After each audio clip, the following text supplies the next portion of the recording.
peeps and creeps, and welcome to Fright Club and another episode of Monday Night Frights. As you can see tonight, we're not joined by Danny. He is off washing his hair and shaving his beard by mistake. So in his stead, we are joined once again by that movie guy, Joe, Mr. Joe Lennon. Joe, how's things with you? I'm okay. Hope Good you're man. well, man.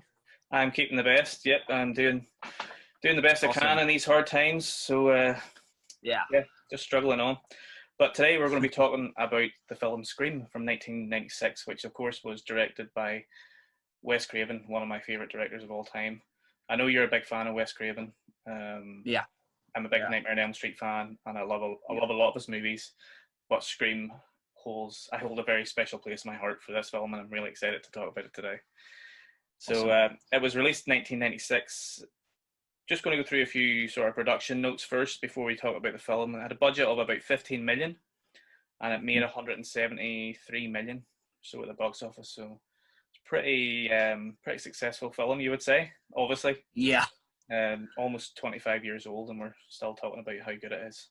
All Yeah. these years later. So it was actually written by Kevin Williamson, famously, who would go on to write some of the sequels, and he would go on to write other teen slashers after this, and sort of this became his sort of niche, I suppose. Yeah. When did you first see Scream? You're probably too young to have seen it in the cinema, is that right? Yeah. Yeah. I first seen it I actually seen it on, God, this is going back now. I think, do you remember when the MTV used to show movies? Yes. Do you remember that? Yeah. Yeah. I think I seen it on MTV one night, and Okay. I knew of it because when I was in primary school, I think around the time Scream 3 was in cinemas, and the whole Ghostface thing was a craze, and a lot of kids in my school had the mask, Mm-hmm. and that's so I was always aware of Scream, and it always stuck with me. But this is before I really get into horror and stuff. So Mm-hmm. when I did get into horror, then one night it was on MTV, and it was like, right, okay, finally, let's do it, and I absolutely loved it. I mean, Yeah. it felt like every time I watch it, it's like us chatting about Uh-huh. horror movies. It's Yeah. great, it's just a whole celebration of the genre, which I just love, Uh-huh. So yeah, so it was probably around about 2005, 2006 I first seen it. Okay, that's cool. Yeah, it's just you're right there. I mean, it is a complete celebration of the genre, and I don't know anybody that doesn't like it. Not just horror fans, Same. like basically anybody who watches it, I think, likes the movie. Maybe obviously more so some people than others, but it's just one of those films that it's just really difficult not to enjoy. Such a popcorn Yeah. film, and if you're a fan of films in general, you're gonna love Scream. But Yeah. I saw it at the cinema on opening weekend. Believe it or not, I was 13. I was 13 years old when this came out, and me and my friends were old enough to get into the cinema. We looked old enough to pass as 15-year-olds. So we got into the cinema and we watched it, and I just absolutely adored it. It's a very important film for me because it helped me to fall back in love with the horror genre, which I loved when I was a younger kid. And around that time of being a young teenager, kind of getting out of films and out of the horror genre and starting to become a man, I suppose, or starting to get into those kind of things that you get into whenever you're a teenager. This really brought me back to horror, and it just made me fall in love with the genre all over again.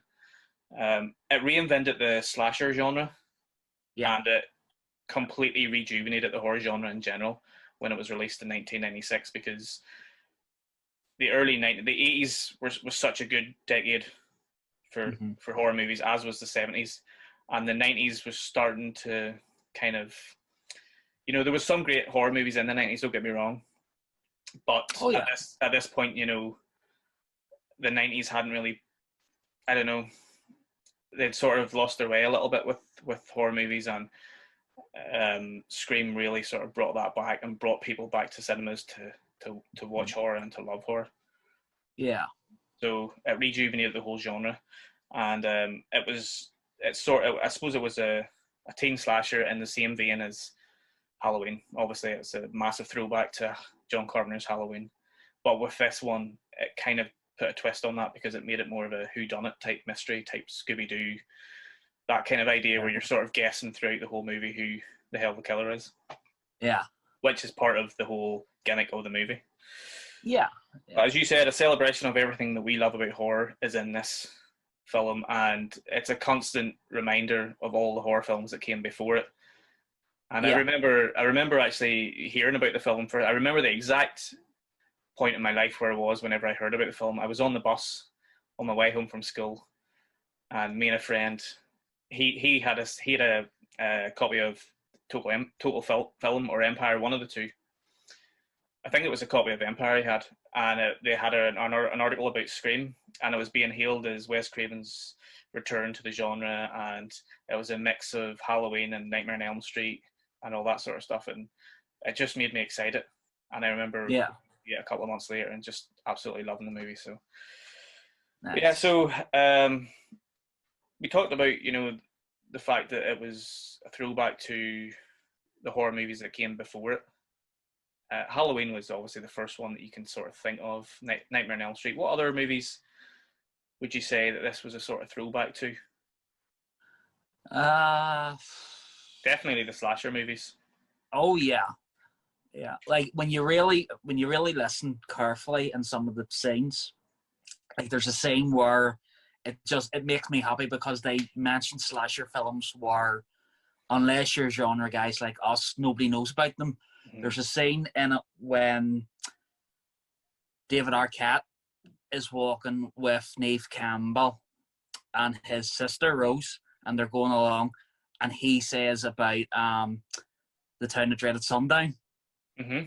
Yes. Yeah, and I remember going, like, I had never seen it, but I knew of it, and I knew it was a great film, and I remember going, that's clever, that it was actually going really into, just other areas of the genre. No, not like films like Halloween stuff people know, but it was like really going, these also exist, But I would say even you could say Black Christmas, that idea of a small town, mm-hmm.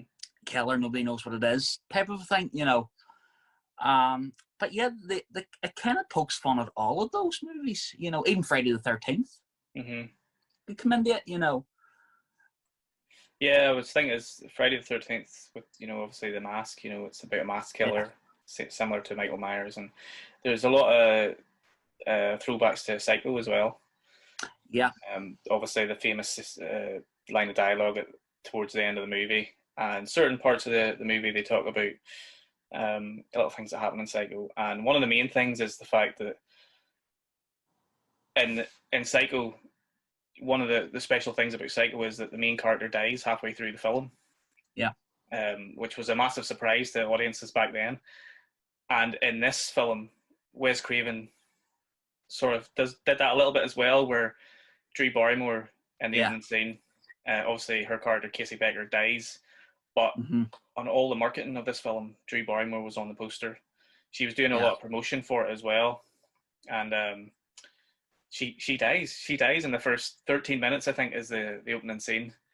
And like that completely shocked everyone, because back in '96, before the internet was a thing, and before you got leaks about films, like I went into this completely blind. I know a lot of audiences went into this film completely blind, and that was a major shock. And it was such a clever thing to do. Yeah. Nowadays, it would just be a gimmick thing, but back then, it's like, man, that was such a clever thing to do. And Drew Barrymore was so good in that opening scene. Yeah, I just have to say, did you ever see how Wes got her to cry? Do you know this? No, I don't think so. No. I seen an interview with Wes once, and he says there was times when he needed her to when she had to break down and cry, and there was times when she was finding it really hard. So she loved animals, and she used to say, and she used to say that, Wes, she says she'd say, I love my dog, I love my cat, boom, boom. And at one point, Wes had found this article about this guy who had literally set fire to his dog. Wow. Yeah. And this will make Drew cry. Mm-hmm. She'll just get really emotionally upset. So he says that anytime that he wanted her to cry or have a certain reaction, he says off camera, they would say roll, and then he would say, the boy has the lighter. He says, that's all I would have to say, and she would burst into tears. Fucking no wonder she's bursting into tears, man. That would make me cry. That's fucking terrible. Yeah, same with me. Oh, really, Wes? You know. But I have to say, like, Drew Barrymore is fantastic. That opening sequence is... She's great, yeah. We'll talk about it a little bit more detail in a second or two, but she's brilliant in it. And she was originally cast as Sydney Prescott before Wes Craven came on. When it was just in script and it had been purchased by Dimension Films, the Weinsteins, she had been cast. She was the first person cast as Sydney, and then Wes came on, and apparently she had another gig or something, but she didn't want to be Sydney. She wanted to be Casey Becker, and so that was kind of partially her plan as well, because she was a bigger name, obviously. So it made more sense for her to go out first, because that would be such a shock, and fucking brilliant opening scene. It is. But also, I was reading a little bit before this that Melissa Joan Hart apparently was considered for the role of Sydney after Drew dropped out. That would have been very bizarre. Yeah. That would have been weird. Yeah. And Molly Ringwald as well apparently was approached. But she said that she thought she was too old to pass off as a 16-year-old. 16 or 17. Yeah. They're supposed to be high school students. So, yeah, she would have definitely been... That would have just been bizarre. Yeah. That would not have worked. So I think Neve Campbell did a fantastic job in the role. She did. So a couple of other things. It was actually originally called Scary Movie, which is, everyone knows that anyway. And obviously the Scary Movie parodies that came afterwards.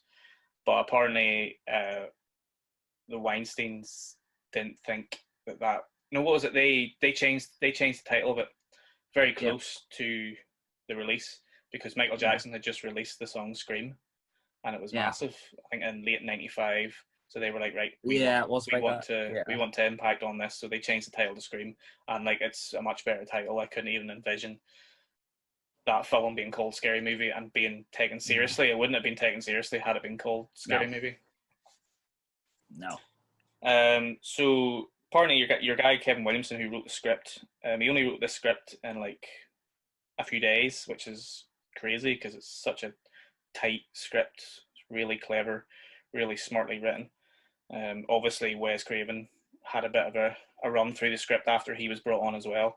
But this was based on a real life murder. I'm going to assume it was somewhere near where Kevin Williamson grew up. I think it was the murders were called the Gainesville murders, which is in Georgia. So I assume he's from Georgia. But I think he is. Yeah, the character was that area. Or the story was based on an event where there was a serial killer who killed, I think it was in college students rather than high school students, but that's where he got the inspiration for the film. But I also wanted to say that Wes Craven was not the first director that they contacted about making this film, it's kind of weird to think that there would have been someone else potentially making this film, but one of the directors that had been contacted was Sam Raimi, who we spoke about Sam Raimi a little bit on the show before last week, and on a Darkman episode we spoke to him a little bit on Monday Night Frights. Big fans of Sam Raimi, but that would have been a bizarre take on it. He would have definitely it would have been a very, very different film had Sam Raimi done it. I don't know if I would have loved that now, to be honest with you. But also Robert Rodriguez was approached, but I think he was too busy with From Dusk Till Dawn. Yeah. That would have been 95, I suppose. So same time, Same time, so he would have been too busy doing that. But big fan of Robert Rodriguez as well. So obviously he went on to film, he felt in Scream 2, whenever you at the start of the movie where you see the scenes of the film Stab, he actually directed those scenes of Stab. Yeah. Which, and I don't know if I have that there, which is pretty cool. That is awesome. VHS copy of Stab. Obviously it's not a real one, but that's the bag of it there. And there is actually a video on it too. That's so cool. I got that about 6 months ago from an artist called, I want to say his name is Lee Capasso on Instagram. I know. So you've maybe heard of him on some of the horror sites, but So I don't know if he still makes them, but check him out on Instagram anyway. He does other cool stuff. So there you go. That's Stab. That's normally sits on nice my thing behind me there. So and of course Robert Rodriguez also went on to direct The Faculty, which in many ways was sort of copycat type film of Scream, or maybe it wouldn't have happened had Scream not been so successful. Yeah.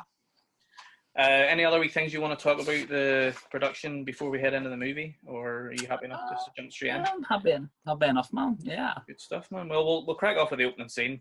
Very cold open, no credits, no nothing. Just opens with that phone call, which is as iconic as any other scene in the history of horror. And I think it's one of the greatest opening scenes in cinema history, not just horror history. Like one of the greatest opening scenes of any film ever made, ever. So iconic. It's such a memorable scene as well, and has been parodied to death. And all you have to do is hear that phone call, and you're like, Scream. As soon as you hear that dial, you're just like, it's Casey Beggar. Right. Yeah. Scream. So as we spoke briefly there, Drew Barrymore was fantastic in that opening scene.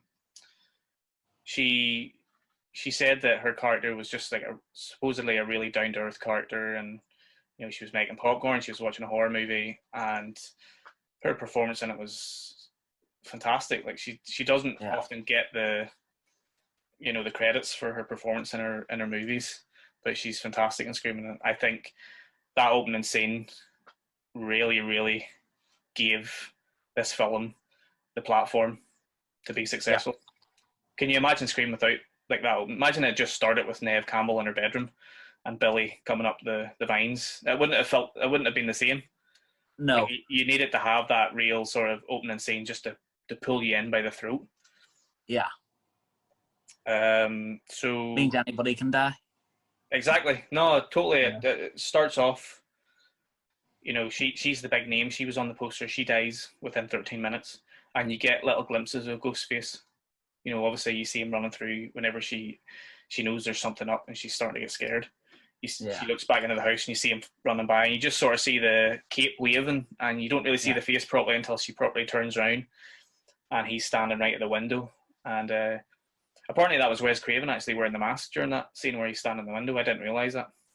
Yeah, I heard that, yeah. She hits him with the phone or something. Yeah. And then that's whenever he runs out and grabs her and stabs her. Yeah. But yeah, what a great scene. Amazing tension. Really exciting opener. And it really just gets you sort of ready for the movie that you're about to watch. I love that line as well, dialogue, when they're talking about the scary movies and stuff, and she says A Nightmare on Elm Street, and the killer's like, oh, that's a scary movie. And she's like, no, well, the first one was, but the rest of them sucked. They suck. It's just like, that's Wes Craven having a wee dig at Bob Shea and the rest of New Line. Yeah, you just see Bob Shea. I know. Yeah. It's class, man. It is. But there's quite a lot of that in this movie where they kind of not take digs at other movies, but they just sort of they make fun about the genre. I mean, that's the whole point of this movie, is that it's making light of what horror is, and it's being very, very self-aware. So so we get fleeting images of Ghostface. We get the setup of the killer, and then we kind of come back down to earth a little bit whenever we first meet Sydney and Billy Loomis, of course, who I know you're a massive Halloween fan, so yes, that was a wee Dr. Loomis, and of course, if you go back even further, it's Psycho as well. Psycho, yeah.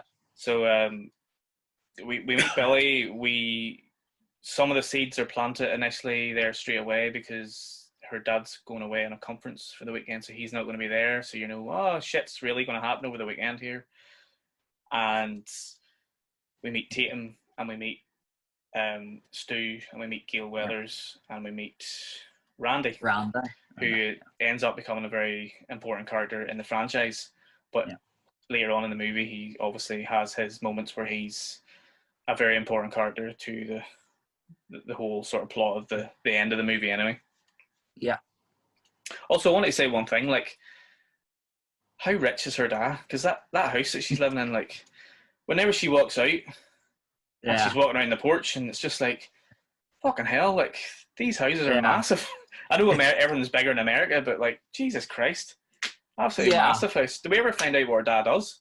I know he's away for a conference, but we never find out, do we? Not really, no. It must be something to do with, like, must be something good, computers or fucking some sort of software engineer. He's doing something good anyway. Yes. So, I want to just mention one thing before you're cracking on here. The score as well Amazing. is by a composer called Marco Beltrami. Is that right? Beltrami? Yes.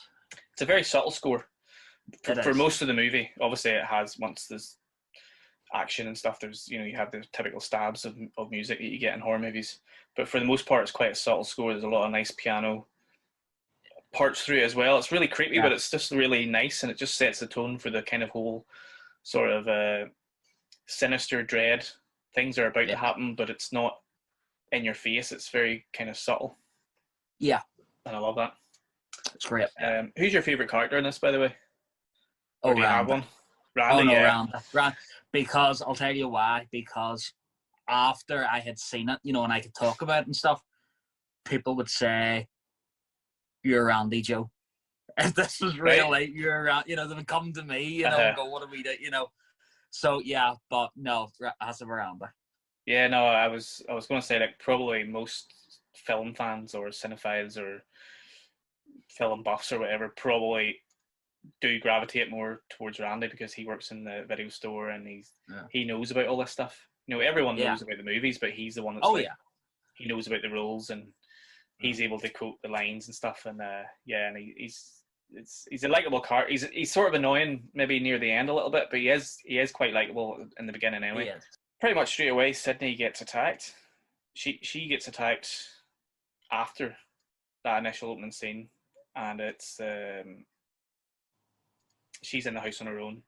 She's on the phone, and she does that whole thing where she's talking about, like, the actresses in the movies where they're always running away or running upstairs when they should be running out the door, and they've always got their tits out, and they're always stupid, and it's very insulting and all this sort of stuff. But then she does it like 2 minutes later. Yeah.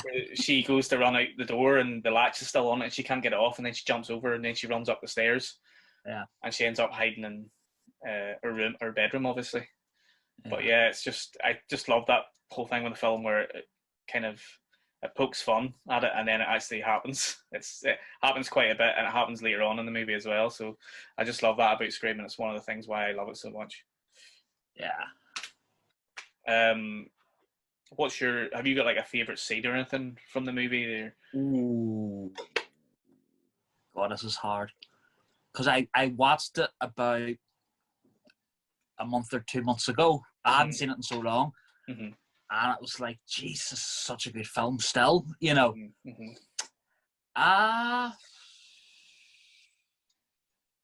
Other than the opening scene, I think opening scene is probably everyone's favourite. Oh, yeah.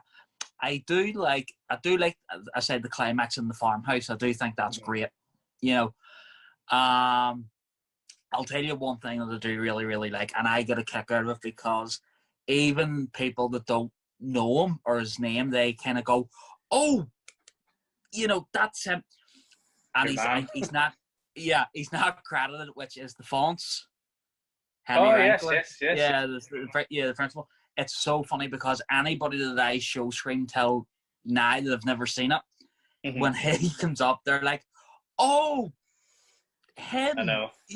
And I just laugh, because it's like, and they're like, "Oh, who is that?" But I know him, but I like that. And then I do like, he's brilliant in it, and that's the wee scene where he opens the door and you see Wes Craven dressed up as in the red, and he's Fred, and it's obviously a throwback to, he's wearing a fedora and all as well. It's fucking brilliant. I loved it. I completely marked out for it.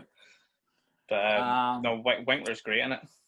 He is good, and I'm trying to think. I do like the scene where, and it's probably not a scene that people would mention in it, but when I seen it there recently, here's me, that is really well built up. When Neve is in the school, I think it's just after she's been attacked, and she hears the girls talk about her and her mum, and she breaks down to it, and then you see the foot come down. That is so creepy. Not many people will think about it. Like, oh, it's it's just a typical, but just the way that it's done, you just see the foot, and then the other foot come down, and the build up, the cutting back between her and that, and then it just lunges out, and it's like, that is so well done, especially in a school toilet. Yeah. You know what I mean? It's the actual attack scene, the actual part of that scene when Ghostface comes out and attacks, is very, very short because she jumps underneath him. And obviously it's a prank or whatever. It's supposed to be a prank. But the idea that, the whole setup to that is just amazing. The anticipation. And you get backstory as well there. So it's... Exactly. All the girls are talking about her mother, and they're talking about her being, supposedly a slut, and how they think that Sydney, is making it up, and it's not real. It's all in her head, and it's maybe she's the killer. They're dropping these sort of red herrings, and like this film does that from start to finish, the whole way through. Yeah, it's quite a short film, and it's a perfect little tight film where every single scene means something. There's no filler. Yes, they do a little bit of explaining about the backstory, obviously, but most of the scenes just flow into the next scene, and they flow perfectly, and it's just exactly with every scene you find a little bit more about the backstory of her mother and what's been going on, and then obviously whenever you find out everything that's happened, somewhere halfway through the movie, then the rest of the movie can go on from there. But that's a brilliant scene. I've actually written down that as well as one of my favorite scenes, the bathroom scene. And also you just see the sheer fear on her face. I know, and it got copied a lot as well, because suddenly every film was doing scenes in bathrooms and getting locked in the cubicles and all that sort of stuff. And but I've also written down great scene with Henry Winkler, which is whenever he's got the scissors. After there's a couple of pranks where some of the schoolboys try to play pranks on her, and Henry Winkler's got the scissors, and he's like cutting the mask up, and he's like sort of being a bit creepy and stuff. And it's what this film does really well with all the characters, even small characters like Winkler, the principal, is they sort of ask the question: is he a suspect too? Could it be the principal? Could it be the sheriff? Because the sheriff has similar boots to the guy that was in the toilet. Yeah. And there's little tiny things that you might not see straight away, but you can, if you watch again, you can kind of connect the dots and go, hang on, it's asking questions here about all characters. Even Dewey near the end, there's a part where you're kind of like, hang on, is Dewey a suspect? Is he's been a bit creepy? Is something happening here? And then you're also questioning, other characters, and you're kind of thinking, what's going on here? This is just, because obviously the main red herring is her father, who has not turned up at the hotel where he was supposed to go at the conference, wherever he is, a software engineer or whatever. He hasn't turned up, so he's the main suspect, or the red herring, which he turns out to be. But I love how it asks questions of all the characters. Yeah. But also, I was going to say, like, Rose McGowan, who plays Tatum, and Neve Campbell were both 22 years old when they filmed this. What age are these? These are high school students, aren't they? They're supposed to be like 16, aren't they? Yeah. And it's weird because, like, they're grown women. Okay, they're young women, but they're still grown women, and they're like wearing like cutesy little pajamas and 90s. And I'm not saying grown women can't wear them, but just that scene whenever Neve goes back to stay in Tatum's house, and Tatum's curled up with the wee teddy bear. It looks kind of weird. It's like so obviously not a teenager. Like, these girls are clearly women, but it's that Hollywood thing. Obviously, when it comes to the likes of innuendos and sex scenes, you can't have actual teenagers doing it, so you have to get older actresses to do it. But I love the whole Scooby-Doo thing with this, where it's like, it's just from start to finish, it's a whodunit. Who is it? You're totally in awe of how they lead you one way, and then they turn it and they say, well, hang on, it might be this person, it might be that person. And even now when I watch it, like, I know obviously what happens, but I still love picking out little things and saying, oh, they've planted a seed here, they planted a seed there. Brilliant. I always love the scene around the fountain. Nobody really talks about it. It's a really good scene. That's near the start, where they're all sitting there, aren't they? And that's when you first see them all together for the first time. And it's a great scene. It's very well written, because it kind of lays the groundwork for the characters going forward. Especially Stu, who sort of goes over the top a little bit when he's describing what happens, or what may have happened to Casey and her boyfriend. And you can see Sydney's squirming in her seat, and and Billy, you can tell he's like kind of the leader, or he's like the tough guy, I suppose, out of the three guys. Yeah. And then Randy's kind of the nerdy film geek. Randy's us. So yes, yeah, Randy's basically, us. yeah, in a nutshell, yeah. But no, that's a great scene. Yeah, that's a good shout. It is. And I have to ask while it's in my head, did you notice, and nobody notices this, did you notice Linda Blair's cameo? I did, yeah. I've always noticed it because I was I'm obviously a big fan of The Exorcist, but I tell you why I'm a big fan of Linda Blair more so is I saw Repossessed, which is the comedy. The Leslie Needs Someone, yeah. The comedy version of The Exorcist, and Linda Blair plays the same character in it. I'd seen that movie long before I'd seen The Exorcist, so I always knew Linda Blair from Repossessed rather than The Exorcist. The Exorcist. Which is kind of weird, but I thought it was funny. But then obviously I found out she was actually a child actress who actually went through this when she was a child, which was fucking horrific. Yeah. That'll be a whole episode on its own, hopefully. Oh, yeah. Down the line. Part and also, two, just when we're talking about cameos, it's not really a cameo, I suppose, but Tatum's mother is played by Frances Lee McCann. Frances Lee McCann, yeah. Yeah, who was the mother in Gremlins and Back to the Future. Well. Yes. She's back in the 50s. She's a mother in that. So that's kind of like she's sort of been typecast as a doting mother, which she must be in real life because she's a very good actress. Yeah. Well, she can kick ass. As you can see in Gremlins, she kicks ass. She fucking can kick. She's very good with the pot, isn't she? And fucking the blender and all. Yeah. She definitely is, man. So it's around this time when you sort of find out about the backstory. And then obviously Courtney Cox is just phenomenal as Gail Weathers. Like, she plays that character so well, and I don't know if it was written as well as she plays it. I feel like it was obviously a very well written character. She's a complete bitch, but she's just doing her job. She's a typical sort of journalist she's a reporter who is will do anything to get the story, especially an exclusive story.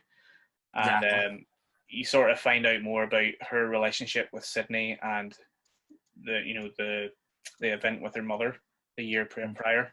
She had written a book. She had written a book about Cotton Weary, who was charged with her mother's rape and murder, and she believes that Cotton is innocent. And this is her whole story. So you find out more about that. You find out about the relationship between Sydney and Gail, and I think that's a very interesting subplot as well. You find out that it is. Potentially Cotton is innocent, and that these murders now could be related to the murder of Sydney's mother, which kind of puts a whole new spin on the movie and really kind of sets it into a whole new gear. It does. But pretty much after that, as I said, it's quite a tight, short movie. There's no scenes that are filler. Like, pretty much halfway through the movie, you can see the end in sight when they start putting the curfew into place, and Stu talks about the house party, because I forgot that the house party was so early. Like, a lot of the film takes place in that farmhouse near the end. But it's not at the end. It's like at less than an hour into the movie, and you're there, and you've got like 30 minutes or so. Maybe it's not. Maybe I'm not accurate there, but it's at least 30 minutes. I think you have at the end. Yeah, with so much shit that happens, and pretty much the whole school has been invited to this house party at Stu's house out in the middle of nowhere. It's another big, massive house with a porch and like 25 different rooms. And, bizarrely, Dewey has also visited with Gail as a sort of guest, which is weird. Yeah. Obviously, he has to be there because of the killings, but you get that great scene where Gail puts the camera, the hidden camera, on the TV, and then she fucks off back to the van with what's the cameraman's name? Kenny. Kenny, that's it. Kenny. Big fat Kenny. Big fat Kenny. Who happens to be 50 pounds overweight, according to Gail. But you then get the scene. No, sorry. Before that, I think we potentially missed a very, very important scene there before the house party, where you get a shot after Billy has been falsely accused of being the killer. Yeah. I say falsely accused of being the killer. Yeah. you get the scene where Randy and Stu are talking in the video store. In the video shop, yeah. What a scene that is, man. That's one of my favourite scenes. Like, that lays the groundwork very well for what we're about to witness.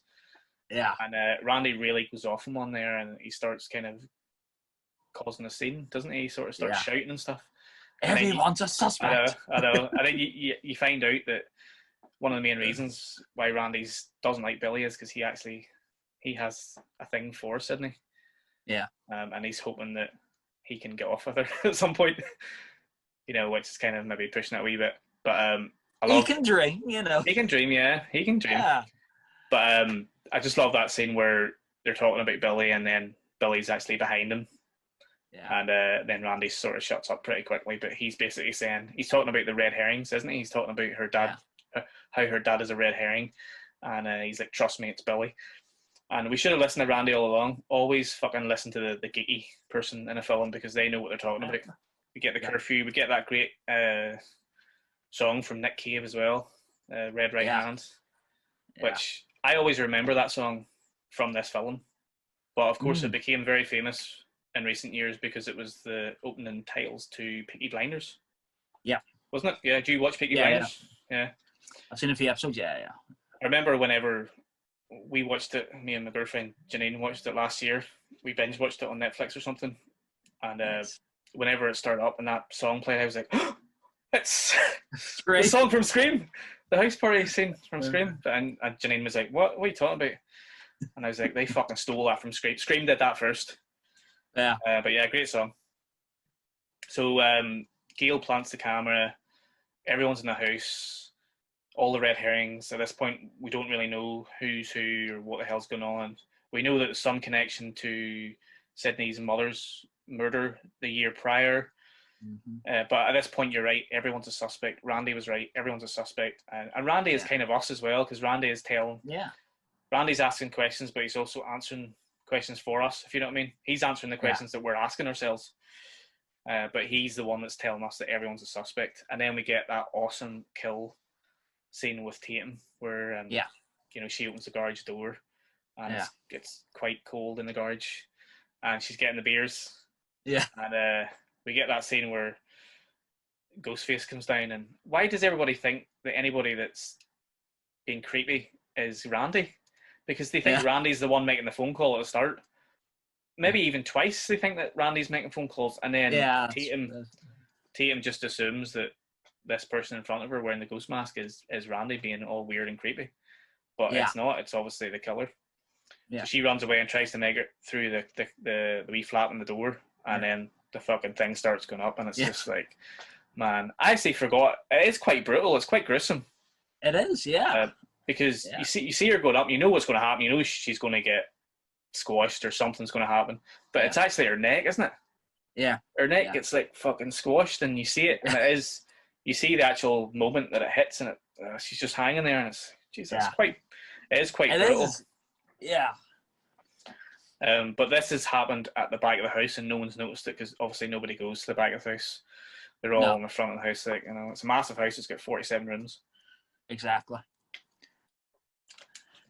So, and then basically from that point forward, you know, we can see the finish line. We know where we're going. We still don't know who the fuck the killer is. We still don't know how this is going to end, but we know that we're in for a treat. And like, Wes Craven does not disappoint.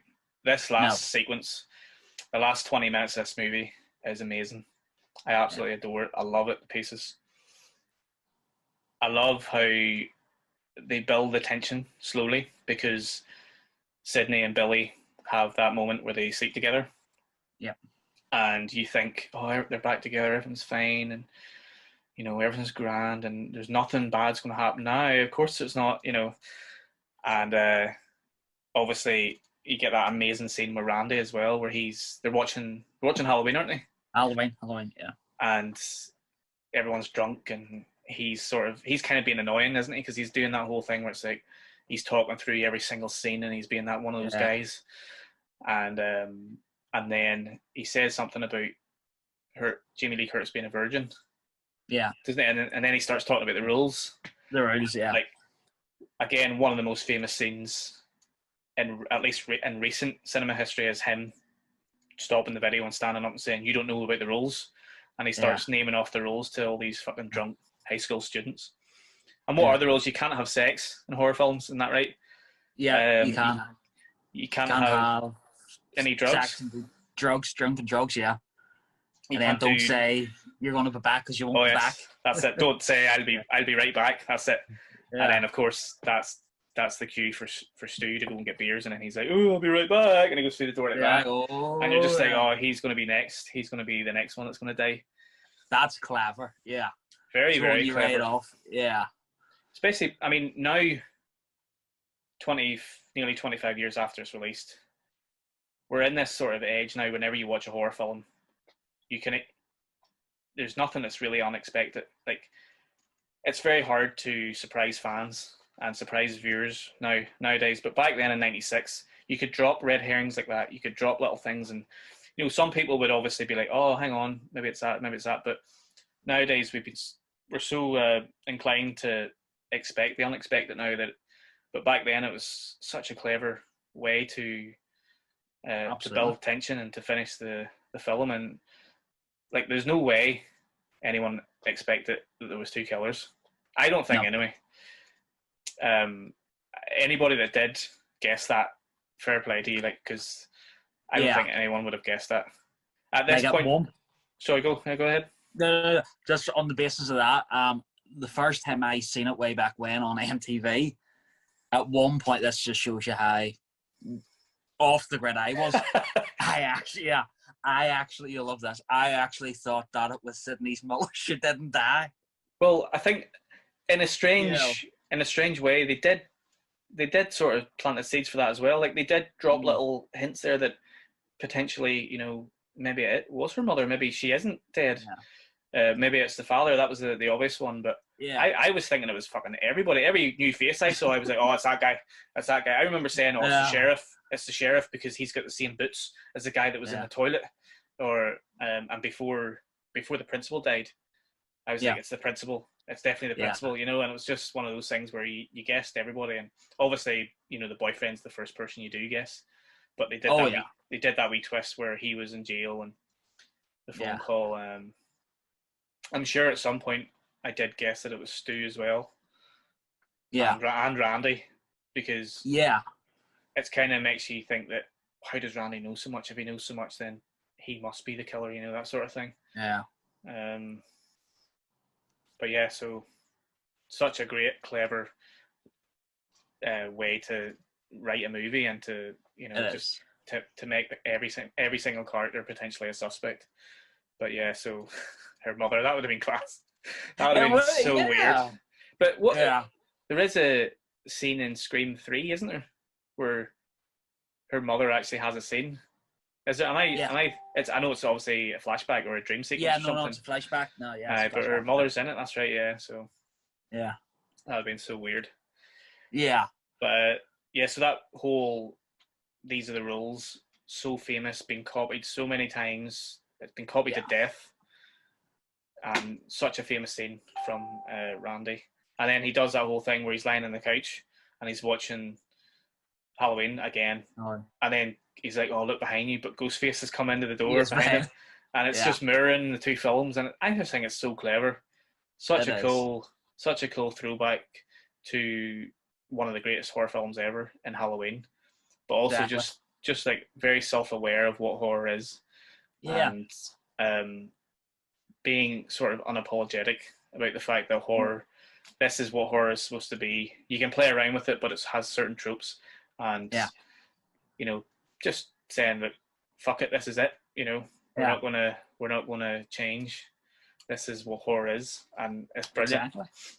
Again, it goes back to that scene that you said about Neve. Mm-hmm. When she first she's attacked by Ghostface, and she says, "Oh, dumb blondes running up this, running up that." Then she does it. It's the entire film is that, where they say, "You shouldn't do this," and then they do it. And then they do it, and it's like, it's great. Or in Randy's case, he's saying, "This is what you should be aware of," but he's not aware of it because he's so enamored by Jamie Lee Curtis's acting in Halloween. But and then we get that whole thing where when Billy and Sydney have sex, and she's sort of like, "Oh, who did you phone? Who did you make the phone call to?" And he's being all, "What do you mean? I phoned my dad. That was it." And then you're starting to see, "Oh, hang on, what's happening here? This is really weird." And then Ghostface comes in and stabs him. Yeah. Stabs him, and he dies. And then that's almost like it sort of puts, it asks the question again, hang on, maybe it is Billy. And then straight away it says, no, it's not. It's definitely not Billy. And he is lying there in a pool of blood. And then she eventually escapes. Ghostface chases her, and she goes on a bit of a run around the sort of land. She jumps over a few gates and hedges and runs through the field and comes back, ends up coming back round on the road. And she is it who's it? It's Gail and Dewey meets her, isn't it? In the back, am I right there? There's a scene when she jumps off, then she goes till Kenny. She sees Kenny first, of course. She goes to Kenny because he then sees Randy. Then there's the delay in the video. Brilliant. What a clever little thing to do as well. Just having that 30-second delay, like such a simple little thing, but you're watching something, you think you're perfectly safe, and you realise, hang on, we're 30 seconds behind, and then he jumps out and he gets his throat slit, doesn't he? Yeah. And then Gail jumps in the van, and then she says that great line where Kenny falls down, and she's like, "I'm sorry, Kenny, but get the fuck off my van," or something like that. And she falls over and he fucks off. So anyway, they make their way back later on after Billy has supposedly been stabbed and left for dead. And as I said, this is one of the best final sequences in horror films ever, because it's just completely non-stop, like pretty much from that moment where Billy gets stabbed and Ghostface reveals himself to Sydney. It's just constant, like it's just constant tension, constant scares, constant on edge. Where the fuck's Ghostface? Where's Sydney? Where's Gail? Where's everybody else? And it's that whole thing where if the character is not on screen in front of you, where are they? They could potentially be Ghostface. I mean, there's even a part where Stu and Randy come together at the front door. Yeah. And this is after Sydney has went back into the house and she's got the gun now. Yeah. And they're having an argument because they're like, "Oh, it's him," or it's him. It's him. Yeah. That classic movie scene as well, where you have to choose between two people, and she's just like, "Fuck you both," and closes the door. Yeah. And then that's when we find out that Billy hasn't died and he's crawling down the stairs, and then of course Randy comes through the door then, and Billy. That's where we get that amazing throwback to Psycho, where Billy takes the gun and he says that line, "Sometimes we all go a little bit mad," and he shoots Randy. Yeah. And suddenly the whole revelation is starting to unfold that, Billy has somehow faked this, because then Stu comes out of the kitchen and he's got the wee voice, and just the ball drops and you're just like, oh my God, how is this possible? Like, how I remember watching it thinking, the first time I watched it, it just completely amazed me, and I was thinking, how did they do it? Like, how trying to run back the film over my head, going, well, hang on, if he was there and who was where, who was which Ghostface, if you know what I mean. And even to this day, you're sort of still going, hang on, who was who? And then you've got that, great scene where they reveal why they're doing it. And Billy's clearly the leader of the two, and Stu has kind of been brought along just because he's a bit mental. Yeah. What's it he says? Peer pressure. He says it's peer pressure. Peer pressure. And Billy explains that he's done it because her mother last year was having an affair with his father, and that's why his mother left, and they were actually the murderers of Sydney's mother the year prior as well, which also was a massive revelation. Yeah. So it's brilliant acting as well. Like, I think Skeet Ulrich. Yeah. He was very much a young Johnny Depp type character, and he's good in it. Like, he wouldn't be one of my favorite characters or actors in it, but he's very good in that role. Yes. And at that scene, especially that end scene, he's really, really good in it. But I mean, I fucking love Matthew Lillard. I think he's amazing. And in that end sequence when he's going crazy, like, that's just so brilliant. And I was reading recently that he didn't actually really like his performance in the film for some reason, and I don't know why, because Like, I love it. I think it's amazing. It's one of his best. Yeah. It's definitely the one that I always remember. Like, someone says Matthew Lillard, I go, Scream, Stu, Scream, you know? Yeah. And I know he was in loads of things afterwards, but just brilliant. And it's kind of weird because it's obviously the most serious scene in the whole film of Billy explaining why he killed Sydney's mother and why they're after her now and all that sort of thing. But you've got Matthew Lillard there just being completely eccentric, completely off the wall, crazy. And then you get the scene where Billy stabs him, because obviously they've said they do that thing, and they do in all horror movies where the murderers or the villains explain what's going to happen. That clearly isn't going to happen, but their plan, basically, they reveal the plan, and they're going to kill Sydney and the fathers. They're going to frame the father for it, and then they're going to injure themselves, and they're going to be the last two survivors. But Stu gets stabbed like more than once, doesn't he? Yeah. And he starts bleeding out, and like, I think his performance as Stu is just amazing. Like, just he's so funny, and I wonder, was all that written down in the script, or did he kind of play on that? Because it feels like he's just playing around there a little bit. Yeah. Yeah, you think so, don't you? You would think that. Yeah. There's some great lines where he puts the phone over and he's like, you know, I'm bleeding out, and then he gets the phone, he's like, hello? And then he says something where she's like, oh, Stu, you shouldn't have done that, and we phoned the police, and then he's like, my mom's gonna be really mad. Yeah, really mad. Yeah. And it sounds silly, like it sounds completely stupid that it shouldn't be there, but it works really well in the film. It does work, Such a great final sequence there whenever he gets the TV dropped in his head, and Sydney shoots. Sorry, it's Gail, isn't it? Shoots him. Shoots Billy. Yeah. And then you get that one last scare, which happens in all horror films. And of course, who's the one that tells us that it's going to happen? Randy. Us. Yes, the film fans, the geeks, the fucking genre nerds. And you think for a split second you're not going to get it when he comes over, and he's like, no, he's not dead. There's going to be one last scare. It's just that, ooh, and then he gets shot right through the head.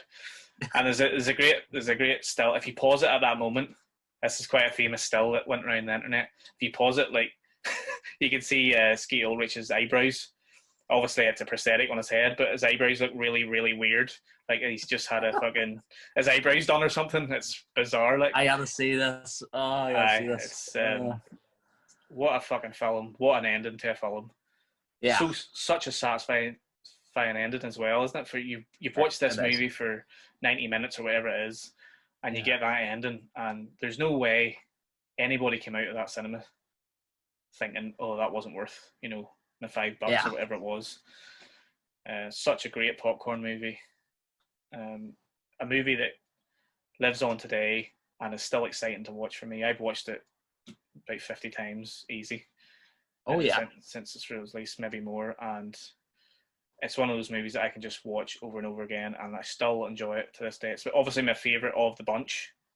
Yeah. I have some issues with some of the other Scream movies, but I love them all. But this is not just the favourite Scream movie, but one of my favourite horror movies of all time. I adore it to this day, and I can't wait to watch it again, to be honest with you. So, was there other movies that, like, other little quotes maybe that I forgot to write down or something? Because I know there was loads of films that was referenced in this. Yeah. They talk about Psycho. They talk about Prom Night Revisited as well, don't they? They do. Randy mentions that. He does. If you it's hard to hear because when they first get to the farmhouse and everybody's talking, but if you really listen, he does name off Jamie Lee Curtis's horror films. He does, from Halloween, Terror Train, you know. And doesn't he mention as well about her? You don't see her. She doesn't get naked until Trading Places. Yeah. Until she went serious. Yeah. That was it. Until she went serious for Trading. That was a line. Brilliant line. Yeah. What a line. It is a great line. I think that for one of the things, when I say it now, being a big horror guy, you know, like yourself, one of the things where I think tell a general audience, and I'll sit there and I'll laugh, but I'll be like, that's cruel. And it's back to the opening scene when he's asking Casey the questions, and it gets to the Friday the 13th question, and he says, "Name the killer in Friday the 13th." She goes, "Jason, like everybody in the audience," and then it's like, "No." I know. And at that point, it's like, that's cruel. The best thing about that was that the lead-up question, the teaser question before it was, he was asking who the killer was in Halloween. Yeah. And she didn't want to answer, and then she eventually answers Michael Myers, and he's like, okay, on to the real question. So as soon as he says who's the killer in Friday the 13th, she's like, Jason, straight away. Yeah. But had he not asked it that first question, she might have hesitated, and then she might have. So it's actually very, very clever from whoever it was, either Billy or Stu. I'm not sure which one she was talking to at that point.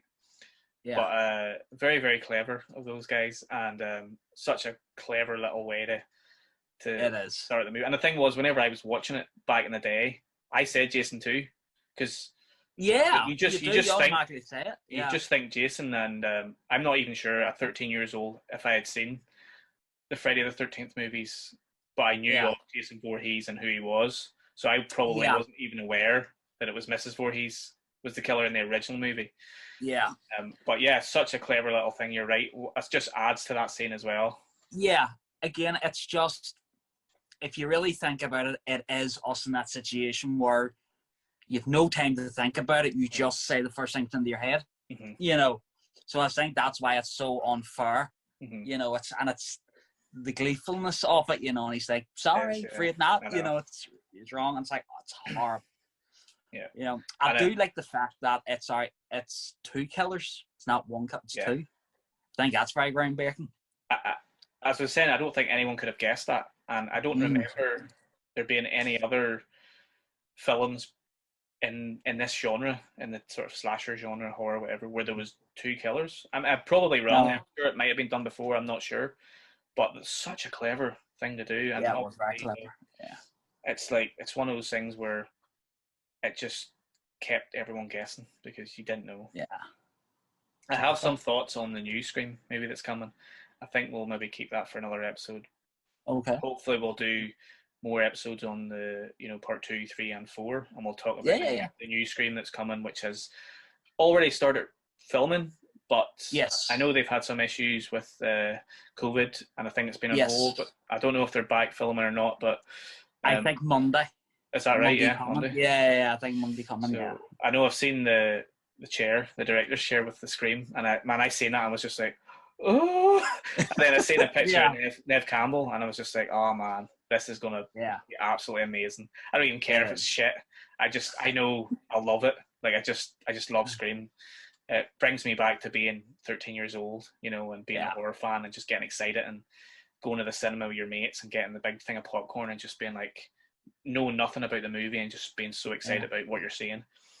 So I'm going to try my best and not read anything about this new Scream movie.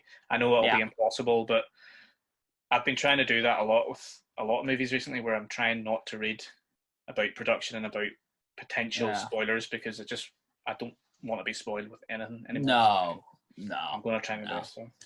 But anyway, man, I really appreciate you coming on today, and no problem. About Scream, one of my favorite horror films of all time. Same, it's a good film. I love Scream, so hopefully we'll get on soon and get chatting about the next movies as well. Just one more thing before we head off. This was produced by the Weinsteins, so I just want to say, fuck Harvey Weinstein. And I hope you die in prison, you cunt. So, fuck you, Harvey. Fuck you. So anyway, thanks for joining us on this episode where we talked about Scream, and hopefully you can join us next Monday as well. And to all the viewers as well, hope you can join us next Monday. And keep supporting us on Twitter at the Fright Club NI. Keep supporting us on Instagram at the Fright Club NI, and check out the website www.thefrightclubni.com. See you next week. Take care, guys. Stay safe. All the best. Cheers. Yeah.